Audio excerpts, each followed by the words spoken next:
Hey everyone, welcome back. I'm Michael and we're going to be getting right back into some more Reddit stories. If you enjoy the video, make sure to leave a like and subscribe. Now, without further ado, let's begin. This story was posted by a user named I'm a Big Jerk in the Relationship Advice subreddit. The post is titled, I cheated, but at what point do I deserve happiness? I'll try to keep this as brief and to the point as possible. I'll preface all of this by saying I am a reformed cheating asshole. I know that I fucked up. Let's start with the backstory. I met my wife in high school. We dated for 3 years, but broke it off in the middle of senior year. We stayed broken up for a little over a year. During that year, I dated a little, fooled around a little, hooked up with a couple of girls, but mostly hung out with friends. Nothing serious. We got back together and everything was great. At 21, we had our first child and got married. My daughter changed my life. I went from nerdy video game slacker to highly ambitious IT professional overnight. I found a great job, got promoted quickly, and started to travel for work. At 24, we had our second child. Prior to kids, our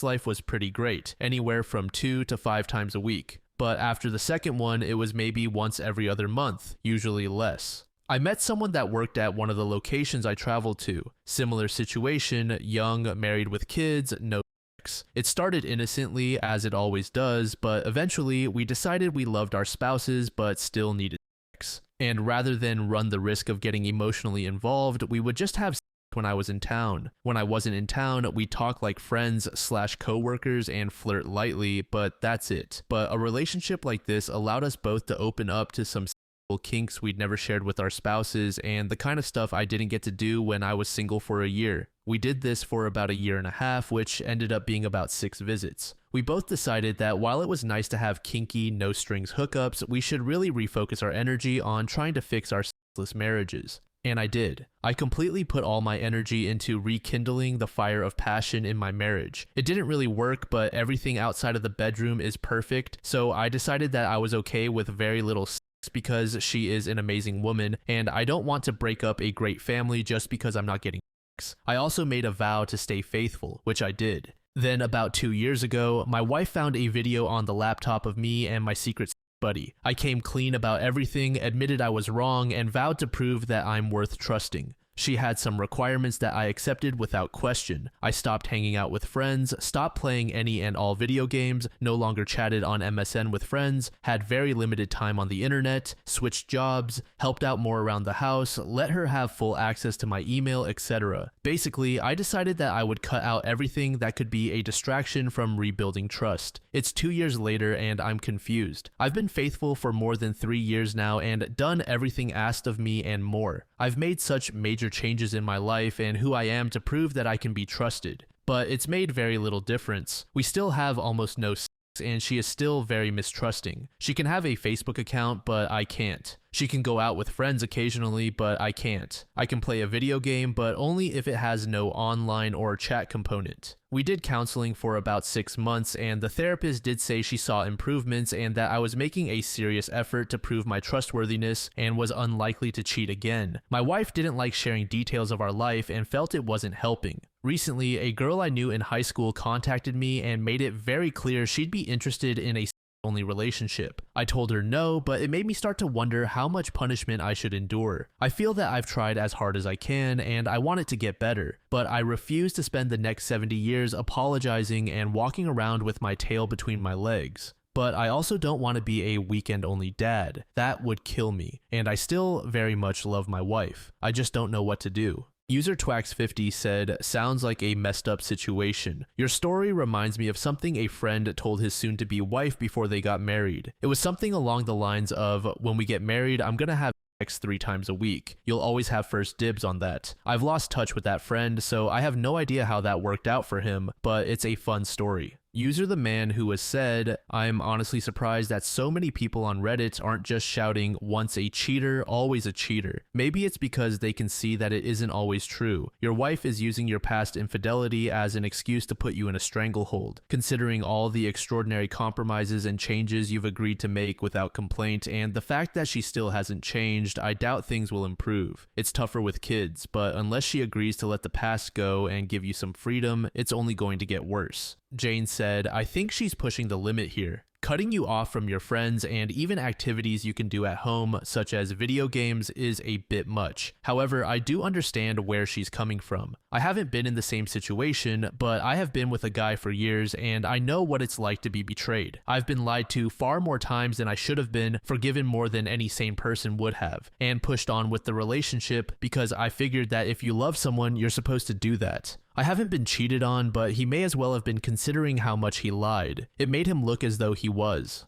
While I think she's being unreasonable now, I get it. At this point, she's probably still thinking that anything you do when she's not around can be questioned. People can lie and cheat through any number of mediums, and she's probably still wary of you and what you may do. The best thing you can do right now is talk to her openly and maturely about it. Don't get angry regardless of what she says, because then any past issues may come up. Instead, be honest. Let her know that you've done what she wanted and assure her that she can trust you now. Find out what she thinks and be understanding, because in all fairness, you did cheat for a year and a half and that's going to take a long time to heal. 2 years of good behavior doesn't exactly make up for nearly 2 years of betrayal and humiliation in a marriage. That said, I think it's time for you two to talk about you doing some things without her watching you. Start small, suggest playing your games with other people online, having a Facebook account, or going out with friends just so she starts getting comfortable again. Unless she's purposely trying to hurt you, chances are she just thinks these things will help both of you and your relationship. But in actuality, she's not allowing you any chance to really prove yourself. Perhaps it's time she starts, and you'd be wise to rise to the occasion and show her you've actually tried to change. Good luck. Update. First, let me say thank you to everyone who commented. I read all of them and they helped me more than I can ever express. Thank you, Reddit. What a difference a week makes. I came to Reddit a mere 5 days ago, and the life I had last week is nearly unrecognizable from the one I have today. After reading all the comments last week, I decided I'm not a prisoner and that things had to change. I made plans to go out with friends I hadn't seen in over a year on Friday night. On Thursday night, I sat down with my wife to try to reopen communication. I let her know that I have needs and wants that aren't being met, and that if we are going to make this work, then some changes have to happen. She is my partner, not my warden. She took it pretty well and seemed to understand where I was coming from, recognizing the huge amount of work I've put into myself and this relationship. It felt like a fairly major breakthrough. We even discussed picking a new therapist and giving that another try, but there was something nagging at me the whole time. A Redditor said he went through something similar, but eventually found out his wife was also cheating, which explained the Alcatraz-style lockdown on his life. I don't know why, but I couldn't shake this thought. I know my wife wouldn't cheat, but she's also a reasonable person, so why the hell have I been on house arrest for 2 years?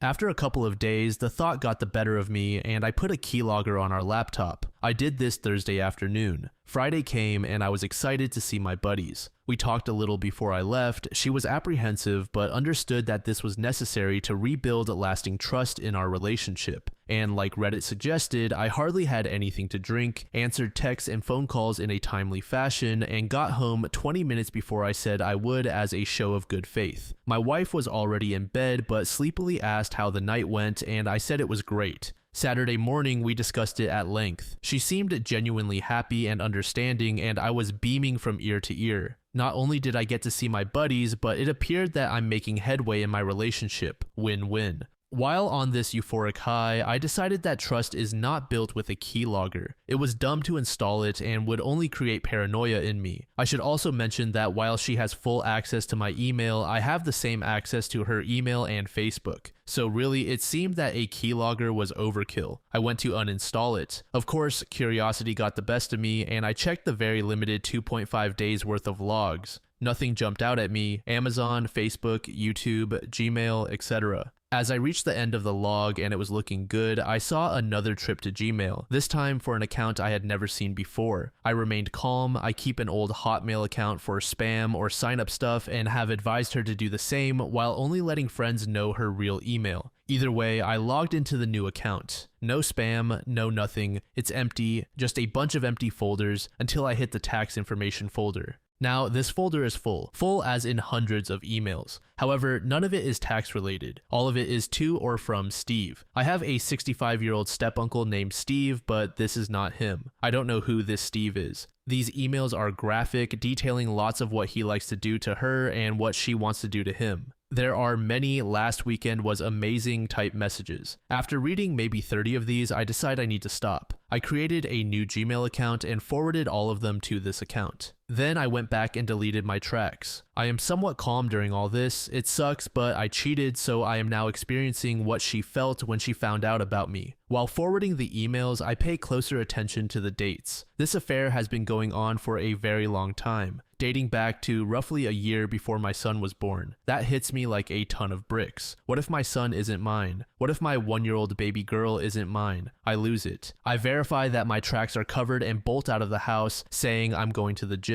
I sit in my car for 2 hours crying at the thought that they might not be mine and wondering how I can ever move forward. I have no idea how to confront her. I head home and find her best friend there. They have decided they want to go to a movie. I'm still in shock, so I just nod. I need time to process anyway. So I put the kids to bed and try to figure out how I'm going to talk to her about this. I decide to check her secret Gmail again. She emailed him 4 hours earlier, telling him she'd have an hour after the movie to meet up. Checking the time, the movie is done or close to it. I start calling her cell repeatedly. No answer. I call about 10 times, still no answer. It's 1 a.m. when she walks in, surprised to see me up, and asks if I'm feeling okay. I stand up right in front of her and say I'm fine, then ask her, why didn't you pick up the phone? She says it was a movie and that you can't talk in a movie. Then she forgot to check it when she headed to the bar for one drink. She makes her way to the stairs and I say, "How is Steve doing?" Her face goes white. Your Uncle Steve?" She says.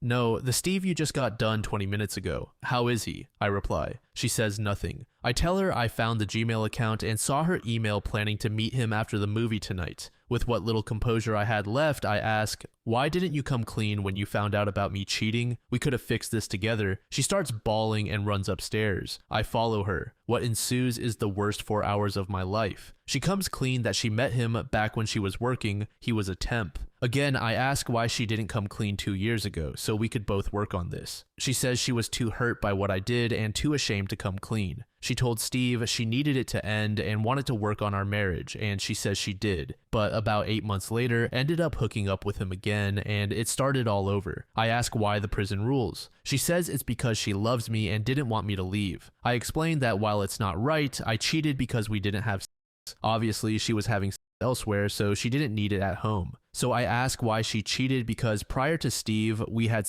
2 or 3 times a week, and she came 1 or 2 times each time. She says he was relentless in pursuing her, which made her feel sexy, and that the relationship was taboo, which added a thrill.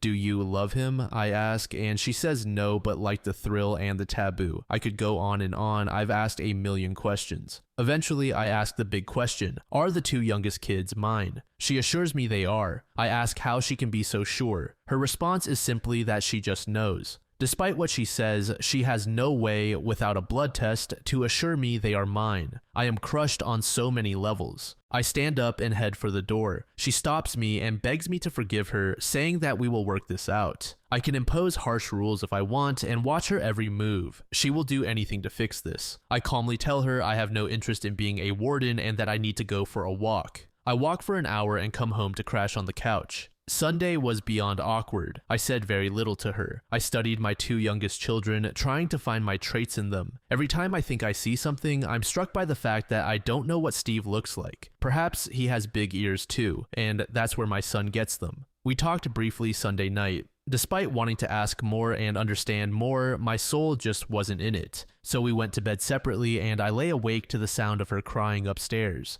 It felt good to get that out. I'm not sure what to do from here. Part of me thinks that neither of us will likely ever trust the other again, but the other part thinks that she could have left 2 years ago to either be alone or be with Steve. She gave me another chance and I'm a better person for having had that chance. Wouldn't it be hypocritical of me to end this because of infidelity? Doesn't she deserve a chance to prove herself and improve herself like I have? Edit. I got home from work and she had taken the kids to her parents for a sleepover. She kept trying to get me to say what I thought or felt, but I stayed pretty quiet. I told her I didn't know what I thought or felt yet. I know I need to talk to her, but all I feel like doing is lying on the couch with some beer and watching Futurama until I pass out. She did eventually get me to talk. I basically said that I don't know what to do, but I think at the very least we need some separation and therapy if we are going to attempt to fix this. She was unhappy about the separation part, but I put my foot down. I've lived trapped in my house for 2 years. Perhaps I'm not the person she loves, but rather the idea of us. She saw my point and said she did love me, but understood that some time apart might help. And 6 months later, OP gave us his final update. Well, it's been 6 months since I found out my wife had been cheating, and a lot has changed. After discovering the truth, the first thing I did was get the kids' DNA tested. Then I spent the next 2 weeks sleeping on the couch and having endless conversations with my wife. The more we talked, the more I felt like the world's biggest chump. I had poured my soul into fixing the relationship and was racked with guilt while she was out with some guy. But I also couldn't see myself just walking away. She'd been in my life since we were 15, so I agreed to start therapy immediately and see how I felt after talking to someone else. To say the therapist was a bit shocked by our story is an understatement. This lady was pretty blunt in saying that nearly all of our problems stemmed from my wife's actions and that she needed counseling just for her, in addition to couples sessions. While we were in therapy, I moved out and crashed with my best friend, but demanded the house on weekends so I could be with the kids. My other conditions were that she cut off all contact with Steve and that we talk openly about everything. Any lies, even white lies, and I would be done. I also wanted full control of the bills and budget. She complied. I never divulged that it was a keylogger that helped me find out what was going on. She just assumed that she had stayed logged into her secret Gmail account, and I didn't correct her. This puts us at roughly 4 weeks after I found out. And finally, the results from the kids' DNA test came back. All mine. That was such a relief that I can't even describe it. It almost felt like I didn't care what happened with my wife anymore because I knew my kids were mine and I'd always have them. One thought stuck in my mind the whole time. I can accept that people make mistakes, but if she loved me, she had the chance to come clean about her mistake when she caught me instead. She put me on lockdown for years. Who does that to someone they love? I just couldn't stop thinking about that.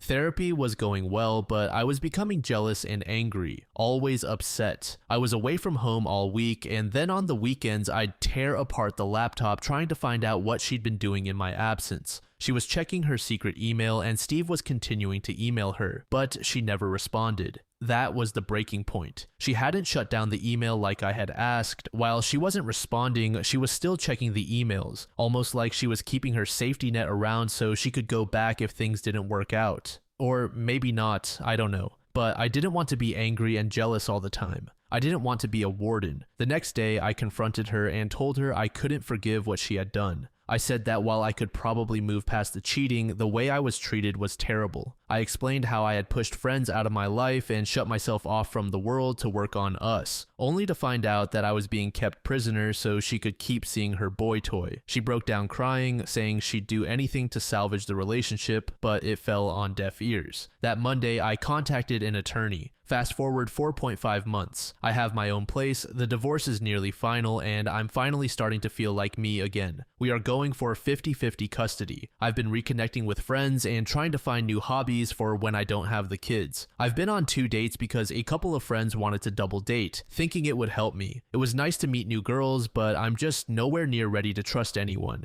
Part of me thinks I'll just put off dating until the kids are out of high school. The kids are sad that we aren't together, but we keep all of this away from them. No arguing in front of them and no bashing each other when they aren't around. But either way, I think I'm on the road to recovery. Feel free to ask anything because you guys have helped more than I could ever say. User Ina Exile said, "What your ex did to you was extraordinarily terrible. Take some solace in the knowledge that it is impossible to treat another human being this way without being insane. Inability to handle daily life and communicate with others doesn't mean her mind is seaworthy. These are illusions maintained by the worst kinds of people. Inside, she cannot make the most basic calculations of fairness or empathy. She does not understand or care about the fundamental aspects of other people's humanity. You can trust other women. They may cheat and lie because people make mistakes and can be selfish or scared. They rationalize and indulge in tricks of denial. So long as they don't get germs all over your dick, none of this matters compared to what you have been through. What you need to know is that no one will ever again do anything like what that woman did to you. For this simple reason, you will probably never meet anyone else who is capable of it.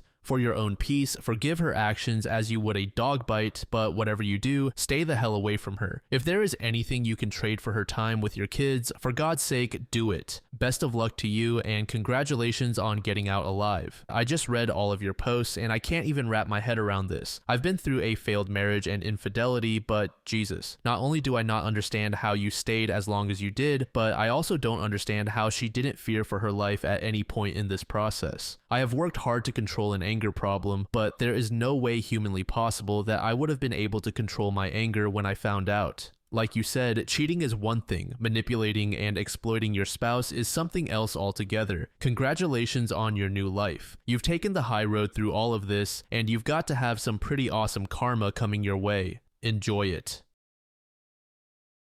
This next story was made in the same subreddit by a throwaway account. The post is titled, "My 23-year-old boyfriend's relationship with his teddy bear is making me uncomfortable." Okay, now please, no jokes. This is actually serious. Also, this is a throwaway account. I have been with my boyfriend for 3 months now, so it's pretty new. So far, everything is going well except for this tiny little detail. He has this teddy bear, let's name him Teddy. Teddy has always been a part of my boyfriend's life. He got him at birth, and when he was around the age of 5 or 6, his parents tried taking Teddy away from him. He screamed and cried so loudly that they eventually gave up, so he kept Teddy with him his whole life. He mentioned Teddy to me pretty early on, about a week after we started dating. He showed me pictures of him, and I found it cute at first. He had plenty of pictures of Teddy in different situations. I truly found it adorable since I thought it was just a joke and didn't realize that Teddy was such a big part of his life. The more we got to know each other, the more he started mentioning him. He'd often make jokes about Teddy. When he had to go back to his flat, he'd say, "I have to come back. Teddy is waiting for me." And later he'd text me, "Okay, I put Teddy to bed, so now I might go to sleep as well. I don't want to wake him up."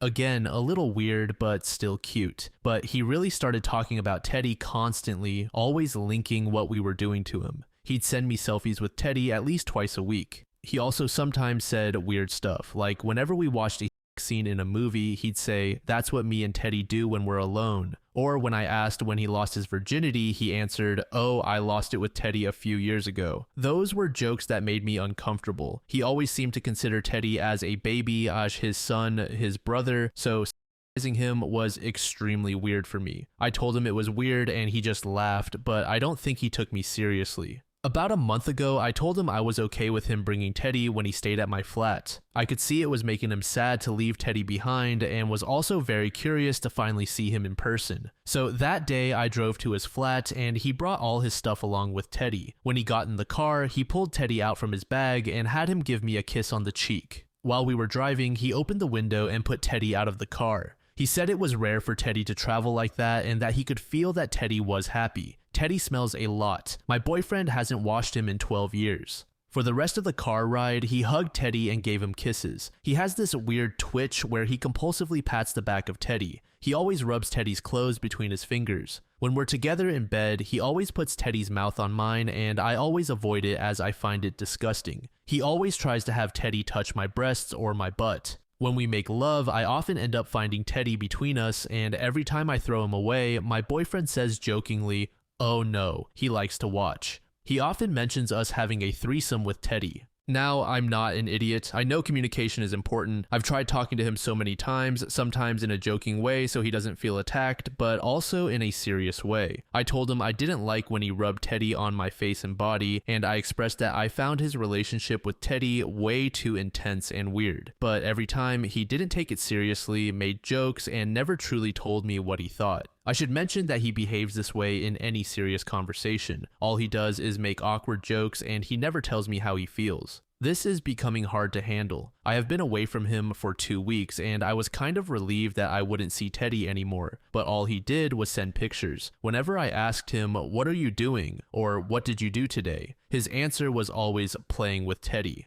Today he told me I was perfect, which was a first and I certainly didn't expect that. When I responded with, "Really?" his reply was, "Actually, no, Teddy is perfect. You come way after him." I just gave up and didn't reply. I have 3 questions. 1. Am I overreacting? Am I the one not being tolerant enough? Am I some boring girlfriend who can't welcome some childishness in her relationship? 2. What should I do? Should I let him live his life with Teddy? Should I ask him to make a real choice? Should I ask him to just stop the jokes? Like, who am I to ask such things? Is it my place to tell him to stop being so weird with his teddy bear? 3. How do I get him to finally talk to me and take me seriously? My boyfriend has a weird relationship with his teddy bear. He considers him a baby or son, but still makes very jokes about him, often involving me by having Teddy touch my body, which makes me uncomfortable. What can I do? Update. I did not expect to get that many replies. I woke up to a crazy amount of messages, so thank you all so much. Now you all really scared me. I need to see him today, so I'll tell you how it went. I'm not sure what to do yet, but I'll definitely try to have a serious talk with him. Depending on his answer, I'll either give him a chance or say goodbye. The next day, OP gave us an update. First of all, I'd like to say thank you to all of you. I did not expect to get that many comments. I'm safe for those who were worried. You all really scared me though. I had many questions that were asked, so I'm quickly going to reply to the ones I saw most often. Why are you with this guy? Are you insecure? Why are your standards so low? I obviously didn't write down his nicest description. Apart from this weird teddy bear fetish, he is a completely normal guy with friends, going to parties, studying, and so on. In fact, he is quite the popular guy, even though I don't care about that kind of thing. He took me on dates and made me feel special. I really thought he was a keeper. At the beginning, his being a little childish didn't bother me. I myself have stuffed animals, and even though they're in the cupboard now, I used to love them as a kid.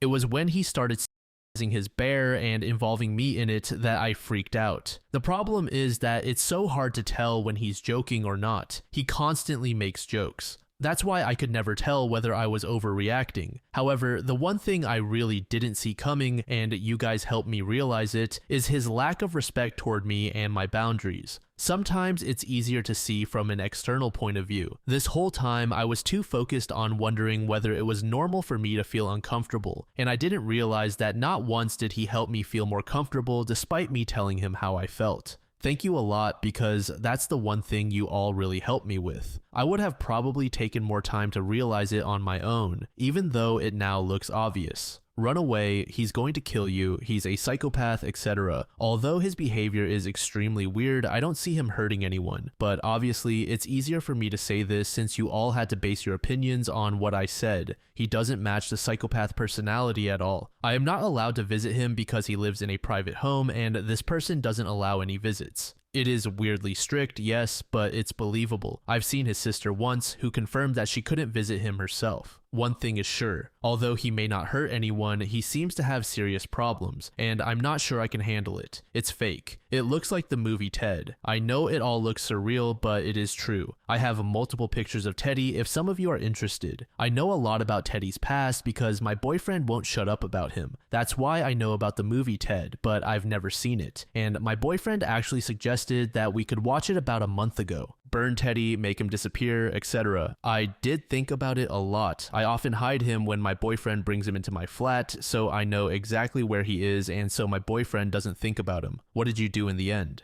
I was meant to see him today, so I picked him up and we drove to my flat. Of course, Teddy was there, and when he got in the car, my boyfriend had Teddy give me kisses and stuff. I said, "Stop, please," in a cold way, and he stopped. I said we needed to talk, and he listened because I started crying. I thought it would be hard for me to start talking, but since I was so stressed by all your comments, I just broke down and cried. I told him how I needed him to stop with Teddy, that he needed to stop being so close and dependent on him, and that Teddy shouldn't come to my flat anymore. At first, he was silent, but then he said he didn't understand why I was so uncomfortable with it, that he was just joking, that he knew Teddy wasn't real, and that it hurt him to see that I thought he had a problem. I was extremely disappointed by his reaction and just told him I needed a break. I drove him back to his flat, and that's where I am now. Edit. Everyone is saying the post is deleted, and I have no idea why. It wasn't deleted before. The original post is available in the comments. It's quite easy to find. Thank you all for your support. I realized there was a confusion. No, I'm not in his flat. I'm home and safe. Tonight I'll sleep at a friend's place so she and I can talk about it, and I'm never going back with him. He sent me terrible messages all night, which convinced me to never get back with him. Thank you again for helping me, and have a nice day.